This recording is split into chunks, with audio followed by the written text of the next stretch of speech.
왜 이 창세기 10장에 이러한 가나안이 세 아들을 두고 그 세 아들 중에 이 야벳과 함이 족속들이 어떻게 되어졌는가를 기록하고 있는가? 이들이 구약에 있었던 이스라엘의 역사 가운데 이스라엘과 어떠한 관계를 맺었는가를 기록한 것은 바로 오늘날 신약에 살고 있는 우리에게 주는 교훈입니다. 그들은 하나님이 없이 할례받지 못한 자예요. 칼에 삼킨 자라는 얘기예요. 무슨 말이에요? 저주받은 자라는 얘기예요. 심판의 노인자들이라는 얘기죠. 그러니까 죄의 사람은, 죄의 속성은 심판받을 수밖에 없는 자라는 거예요. 믿음이 없이는 바로 심판에 이르게 되어진다라는 것입니다.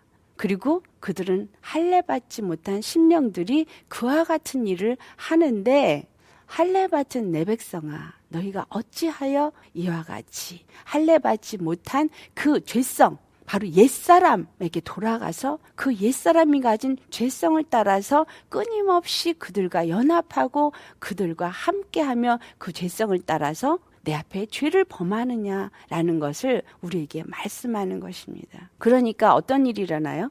블레셋이 강대해지고 아수르가 강대해지고 바벨론이 강대해져요. 이런 것들은 다시 말하면 우리 안에 있는 죄의 사람들이 강대해지는 거예요. 그뿐만이 아니라 우리 주위에 있는 죄의 사람들이 강대해지는 거예요. 믿음이 없는 사람들이 더 강대해져서 내 안에 있는 가나안 땅 그 지경에 살고 있는 블레셋만 강해지는 것이 아니라 그 주위에 있는 아수르나 바벨론이 강대해져서 할례받지 못한 믿지 않는 주위의 사람들이, 믿음 없는 주위의 사람들이 계속 우리를 괴롭히게 만든다는 얘기예요. 내 환경에서 괴롭히는 일이 끊임없이 일어나고 있다면 우리는 생각해 봐야 돼요. 왜 그러한 일들이 나에게 일어나고 있느냐?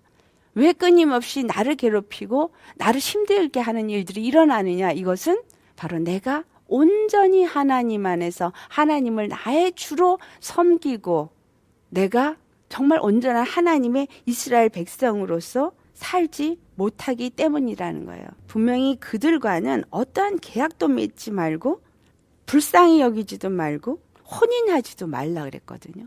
그런가 하면 하나님이 신명기 7장 24절을 보면은 너는 그들의 이름을 천하에서 완전히 제하여 버리라. 완전히 도말시키 버리라. 그것을 내가 네 손에 붙이겠다 그랬어요. 가나안의 후손들을 다 진멸하고 도말시켜 버리라 그랬는데 그들과 연합을 하고 그들과 우리가 혼인을 하고 그들과 계약을 맺는다는 거예요. 근데 신명기 7장 22절을 한번 우리 찾아서 읽어보시겠어요? 신명기 7장 22절. 사람들이 왜 하나님이 우리를 정말 하나님께서 모든 것을 하실 수 있는 전능하신 하나님인데 이 모든 것을 우리로 하여금 그렇게 딱 순종하게 만들지 않느냐 이런 얘기를 합니다. 왜 그런가? 신명기 7장 22절 말씀 함께 봉독하겠습니다.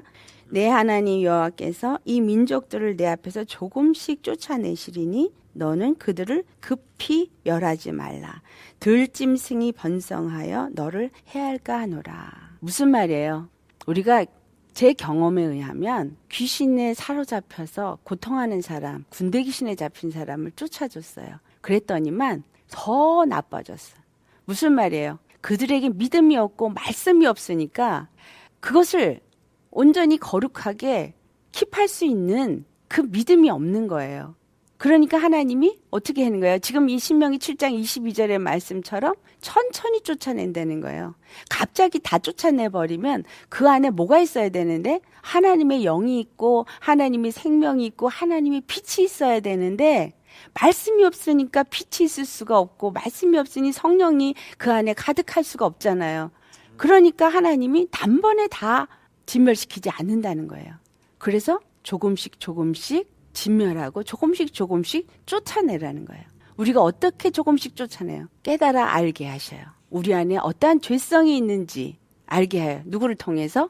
내 안에 있는 블레셋을 통해서 또 내 앞에 있는 아수르를 통해서 내 앞에 있는 바벨론을 통해서 때로는 모압과 암몬을 통해서 알게 하세요. 무엇을? 회개할 것을. 그래서 선지자들을 보내서 회개하고 돌이켜서 하나님을 섬겨야 될 것과 우상을 섬겼던 것을 회개하게 하시는 말씀을 보내십니다. 그래서 우리가 하나님의 말씀을 지속적으로 받는 거예요.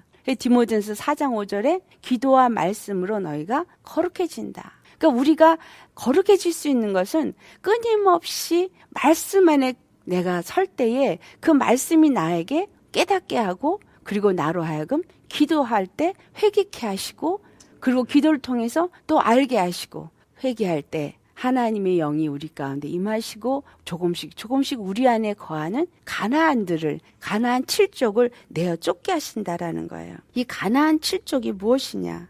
그 가나안 7족이 바로 우리 안에서 마귀가 준 속성, 진리로 살지 아니하고 거짓을 말하게 하고 거짓말하는 그러한 속성들이 우리 안에 있죠. 죄의 속성. 그것이 마태복음 15장 18절 19절에 있는 말씀이에요. 입에서 나오는 것들은 마음에서 나오니 이것이야말로 사람을 더럽게 한다. 이렇게 말하거든요. 그 마음에서 나오는 것들이 무엇이에요? 19절에 하는 말씀이에요. 악한 생각과 살인과 간음과 음란과 도둑질과 거짓 증언과 비방이 하는 말들이라는 거예요. 왜? 우리 안에 죄성이 있기 때문에 악한 생각이 올라오는 거예요. 여기서 악한 생각이다, 악하다 할 때 우리는 일반적으로 도덕적으로 악한 걸 생각하지만 하나님의 그 선에서 벗어난 모든 것들이 하나님 앞엔 악한 생각입니다. 그러니까 내 육체의 생각, 내 정욕의 생각, 그것은 악한 생각이라고 로마서 8장에 말하고 있어요. 이것은 육체의 생각은 하나님과 원수라고까지 표현하고 있거든요. 그리고 육체의 생각은 하나님을 기쁘게 할 수 없다라고 말합니다. 그래서 우리가 정적인 생각을 해도 그것은 하나님 앞에 악한 생각이에요. 다른 사람을 미워하기만 해도 살인하는 거라고 예수님 오셔서 말씀하셨고, 그리고 내가 하나님 외에 다른 것을 기뻐하고 그것을 쫓아가면 간음하는 게 돼버려요. 돈이 나를 행복하게 해줄 수 있어서, 명예가 나를 행복하게 해줄 수 있어서, 아니면 내 자녀가 나에게 하나님보다 먼저가 되어질 때는 간음하는 자가 되어지. 그것을 따라가고 그것을 내 마음의 중심으로 프라이리를 앞서 두게 되어지면 간음한 자가 되어지는 거예요. 그것과 통합하고 연합한 자가 되어지기 때문에 우리가 만약에 우리의 정과 욕심을 따라서 살면 하느님 앞에 간음한 자요 음란을 행한 자라는 것입니다. 그래서 우리가 쉼없이 하나님 안에서 거짓말을 해요. 참 진리의 말을 하지 않고 내 스스로에게도 거짓을 말하고 있어요. 남에게 거짓말을 말하는 그런 이러한 것들이 우리 안에서 올라오는 것은 내 안에 무엇을 내가 따라서 산다는 거예요. 내 안에 있는 죄의 속성을 따라서 내가 살고 바로 가나안이 내 안에서 나를 지배하게 한다라는 거예요. 가나안의 우상을 내가 섬기는 죄를 범한다라는 것입니다. 그러니까 블레셋이 더 강하게 해서 나에게 자꾸 나를 괴롭히는 일을 하게 하고, 아수르가 더 강해져서 나를 더 괴롭히게 하고, 바벨론이 더 강해져서 나를 괴롭게. 그래서 결국은 이 저주받은 내가 다스려야 될 함이 내가 다스리는 것이 아니라 내가 함의 지배를 받게 되어지는 거예요. 영의 사람이 육체의 사람에게 지배를 받게 되어진다라는 것입니다. 골로새 3장 17절을 보면은 뭐라고 말씀하냐 하면, 무엇을 하든지 말에나 일에나 다 주 예수의 이름으로 하고 그를 힘입어 하나님 아버지께 감사하라. 우리가 무슨 일을 하든 무슨 말을 하든 주 예수의 이름으로 하라는 거예요. 내 안에 하나님의 나라가 있고 내가 이스라엘이요 내가 하나님의 백성이고 예수님이 나의 왕이라면 나는 무슨 일을 하든 무슨 말을 하든 주 예수의 이름으로 행하는 자가 되어야 한다라는 것입니다. 우리에게 예수의 이름을 주셨습니다. 아멘. 그 예수의 이름이 바로 권세의 이름이에요. 왜냐하면 그 이름을 통해서 하나님의 거룩함을 나타내고 하나님의 영광을 나타내기를 원하셔서 그 이름을 우리에게 주신 것입니다. 그런데 우리가 그 이름을 사용하는 자가 되지 아니하고 그 이름으로 일하는 자가 되지 않고 내가 하는 거예요. 내가. 그러니까 항상 얻어맞고 패하고 그리고 죄를 짓는 자가 되어지는 것입니다. 그리고 모든 일을 행할 때도 그 이름을 힘입어서 행하니까 감사와 찬송으로 하나님 앞에 드릴 수 있게 되죠. 모든 일을 행하신 이가 하나님이시니까. 내가 아니니까. 그런데 우리가 모든 일을 행할 때 내 의를 힘입어서 우리가 믿음이란 말을 앞에다 달아서 하죠. 또 하나님이라는 말을 앞에 달고 하지만 실질적으로 잘 살펴보시기 바랍니다. 내가 원해서 나를 내세우기 위해서 내가 기뻐서 하는 일이 너무나도 많이 있다라는 사실이에요. 노아의 세 아들들을 통해서 우리에게 오늘 주시는 말씀, 그리고 이스라엘의 역사 속에서 오늘 우리에게 주시는 말씀은 바로 우리 안에 예수 그리스도로 말미암아 이스라엘이 되게 하셨는데, 그 이스라엘이 된 내가 하나님을 온전히 섬기지 못하면 결국은 죄성을 가진 그 죄의 사람들에 의해서 멸망하게 된다라는 것을 가르쳐 주시는 것입니다. 그런데 참 놀라운 사실은 이사야서 19장 24절 25절 말씀 우리 한번 읽어보시겠어요? 이사야서 19장 24절 25절. 우리 하나님이 어떤 하나님인가를 말씀하고 있습니다. 우리 찾으셨으면 우리 함께 봉독해 보겠습니다. 그날에 이스라엘, 애굽 및 아수르와 더불어 셋이 세계 중에 복이 되리니 이는 만군의 여호와께서 복주시며 이르시되 내 백성 애굽이여 내 손으로 지은 아수르여 나의 기업 이스라엘이여 복이 있을지어다 하실 것임이라. 아니 지금 이게 웬 말이에요? 셈의 자손 이스라엘, 함의 자손 애굽, 야벳의 자손 아수르, 이 셋이 세계 중에서 복이 된다는 거예요. 노아의 자손 이 셋에서부터 나온 모든 자들이 복이 된대요. 세계 중에서. 그러니까 무슨 말이에요? 하나님의 모든 백성들이 예수 그리스도 안에서 복이 된다라는 거예요. 이 인생들은 하나님 말씀하신 것처럼 날 때부터 악하고 저들의 생각하는 모든 것이 악하다는 것을 하나님 아셨어요. 그래서 하나님이 무지개 언약을 약속하셨죠. 그러니까 예수님을 통해서 저들을 악한 것을 아시고 저들을 하나님이 구원하시기로 작정하신 것입니다. 사람에게 어떤 의도 기대하지 않는다라는 거예요. 다만 저들을 통해서 하나님의 일을 이루는데 그 일이 뭐냐? 하나님이 한 분 하나님이심을 나타내는 것입니다. 하나님만이 우리의 섬겨야 될 대상이고 경배의 대상이고 거룩하신 우리의 하나님이라는 것을 나타내시기 위해서 야벳과 함의 자손들을 사용하신 것입니다. 저들이 비록 불의의 병기로 사용되었다 할지라도 결국은 하나님은 예수 그리스도를 통해서 모든 그 믿는 자들을 구원하시기를 원하신다라는 거예요. 그래서 그들에게 예수님을 바로 우리의 구원의 하나님이 되심을 알게 하시고, 그리고 그들이 뭐가 된다 그랬어요? 25절에 내 백성 애굽이래요. 그러니까 미스라임의 후손이 애굽이죠. 함의 자손. 근데 그가 내 백성이 되는 거예요. 이스라엘을 종살이를 시켰던 그 애굽이 내 백성이 돼. 또 내 손으로 아수르를 지었대요. 그렇죠? 야벳을 하나님이 지으신 거니까 이스라엘은 내 기업이다.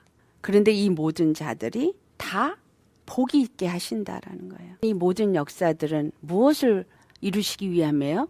아까 신명기 7장 22절에 하신 말씀처럼 우리 안에 있는 더러운 것들을 조금씩 내어 쫓고 우리로 뭐가 되게? 거룩한 백성, 거룩한 나라가 되게 하시고자 하는 하나님의 뜻을 나타내고, 하나님만이 거룩하신 하나님이라는 것을 나타내기를 원하시는 것입니다. 하나님은 우리를 통해서 일하시는 것입니다. 왜 내 주위에 어렵고 힘든 사람들을 놔두었는가?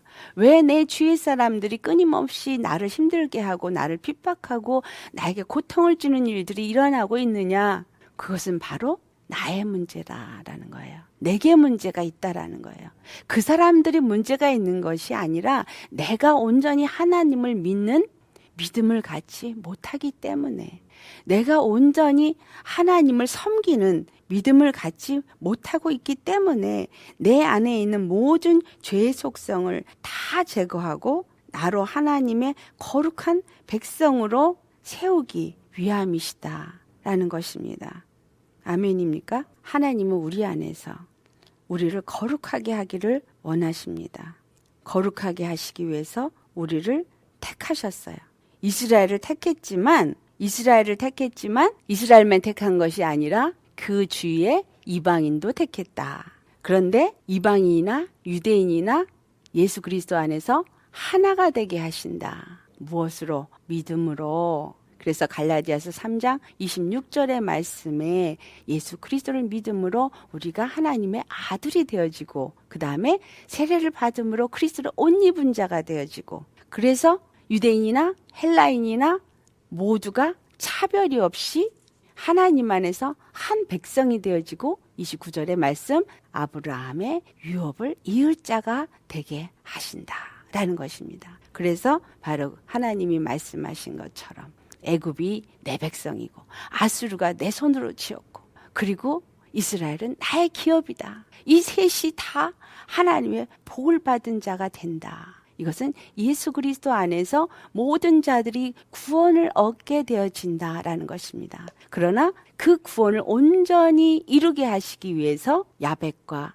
함의 자손을 통해서 이스라엘을 끊임없이 공격하고 그들로 하여금 멸망에 처하게 하지만 분명히 뭐예요? 내가 너들을 다 돌아오게 하고 결국은 너희로 말미암아 이방 모든 자들이 내게 와서 예배하는 자가 되게 할 것이다. 이것이 선지서에 나오는 말이에요. 이 호세에서 나오는 말들이거든요.